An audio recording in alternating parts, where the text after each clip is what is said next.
Je suis une création fictive créée pour échapper aux droits d'auteur. L'œuvre originale dont je suis issue a été publiée en 1897 par un auteur n'ayant jamais quitté sa terre natale. Grand monstre du cinéma aux centaines d'adaptations sous mon nom original, au fil du temps, le monstre dont je suis issue est au choix le symbole de la peste, de la sexualité ou de l'amour teenage à la con. C'est qui a écrit mes fiches? L'itération recherchée J'adore ce mot. et son adaptation la plus maléfique, la plus laide. Je suis... Nosferatu de Murnau.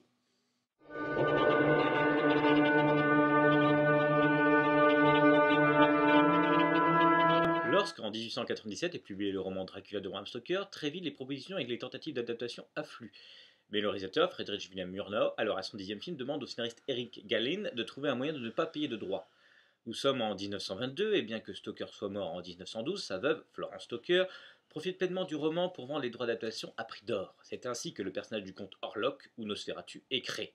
Variante à la fois physique et morale du comte Dracula. Nosferatu le vampire, ou Nosferatu eine Symphonie des Grauens, en version originale, littéralement Nosferatu une symphonie de l'horreur, sort le 6 août 1922 en Allemagne et le 27 octobre 1922 en France et fut un grand succès.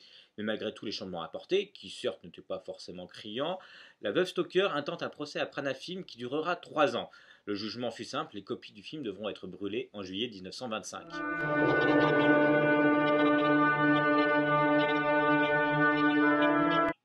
C'est le moment de tordre le cou à une légende qui circule comme quoi Nosferatu signifierait vampire ou non mort en roumain. C'est faux. Nosferatu vient du roumain Nesuferitu, qui signifie innommable. Ce mot était utilisé pour ne pas prononcer le mot Satan ou Voldemort suivant les époques. Quant au nom d'Orlok, qui n'est pas inadéquat de penser qu'il vient des Morlocks, de la machine à explorer du temps d'H.G. Wells, sorti en 1895.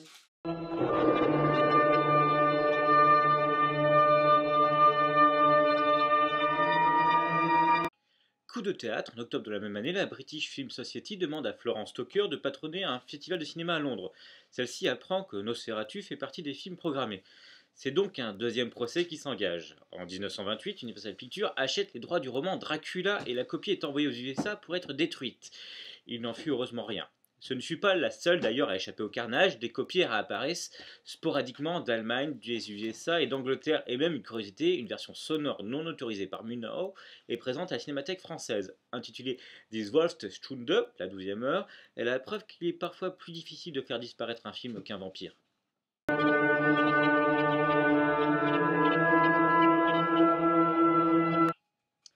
En 1979, le cinéaste fou Werner Herzog, quelque part entre Aguirre, La colère des dieux et Fitzcarraldo, se lance dans l'aventure d'un remake de Nosferatu, intitulé Nosferatu fantôme de la nuit, avec le non moins fou Klaus Kinski dans le rôle titre. Ici, point de comte Orlok, Nosferatu reprend son nom original de comte Dracula, manière d'officialiser la chose.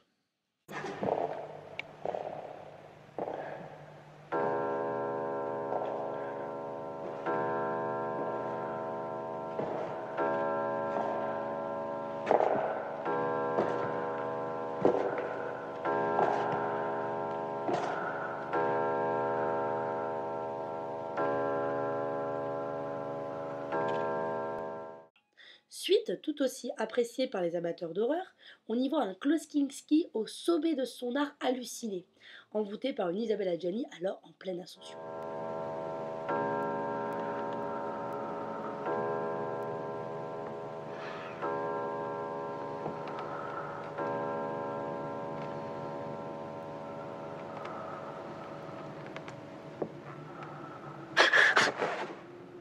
Herzog, dans ce remake, il développe le côté solitaire et tragique de Nosferatu. Là où les autres adaptations de Dracula, il voit un monstre de sensualité et de sexualité, ici Nosferatu est un monstre difforme dont le pouvoir d'attirance n'est pas lié à une beauté qui laisserait transparaître. Ce film fut un relatif succès, ce qui laissa la place à une suite. Ah, c'est le drame. Nosferatu à Venise, pensé pour être une suite tardive, arrive en 1988, soit 9 ans après le précédent. L'histoire, en quelques mots, imagine un professeur, joué par Christopher Plummer, à la chasse au Nosferatu, toujours joué par Klaus Kinski, à Venise donc. Très vite, la production est trouble. Un premier éditeur, Maurizio Lucchini, quitte la production ainsi que son successeur, Pasquale Schittieri, et le tout avant même le tournage. Sur le tournage, ce n'est pas mieux, Klaus Kinski refuse de se raser le crâne, ce qui casse la continuité et rend son personnage de Nosferatu hors continuité. Justement. Ah bah si c'était pour dire ça, hein.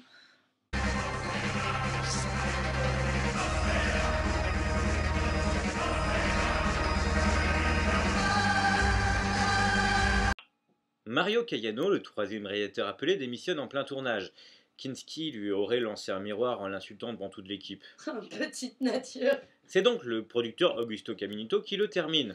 Ouais, enfin terminé, c'est vraiment un grand mot quoi. Kinski ne continuant à n'en faire qu'à sa tête, il marche en dehors du cadre, ne vient et ne joue que lorsqu'il en a envie, le tournage s'arrête brutalement faute d'argent et Caminito demande à Luigi Cosi de l'aider à faire quelque chose avec les prises. Cosi, en bon soldat, Et déjà responsable pas mal de magouilles en plus. accepte mais ne peut pas faire de miracle. Le film sort et est un échec.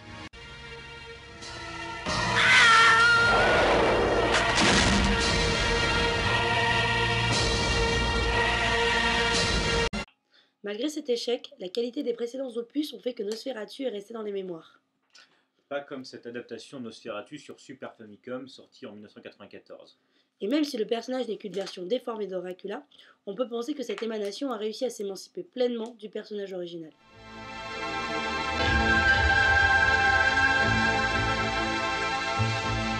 Nosferatu, reveal yourself to us.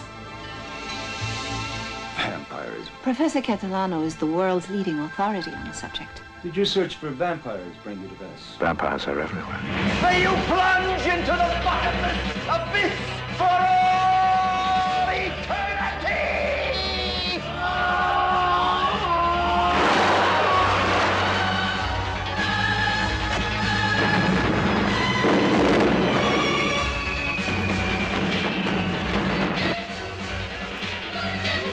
Elietta! Elietta!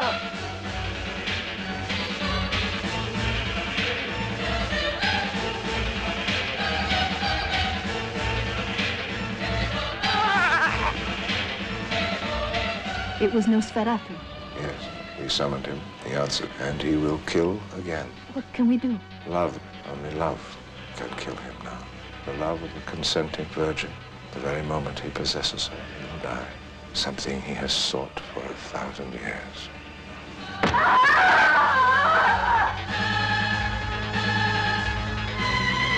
I crossed rivers. I climbed mountains. I traversed the skies to be with you because you called me. Sandman.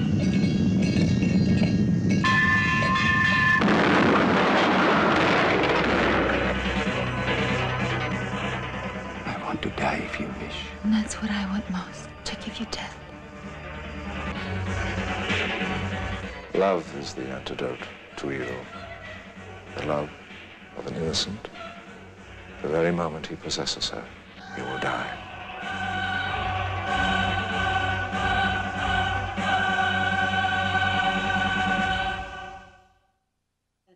On vous laisse, on va se faire une toile. D'ici là, matez des films. Regardez des films.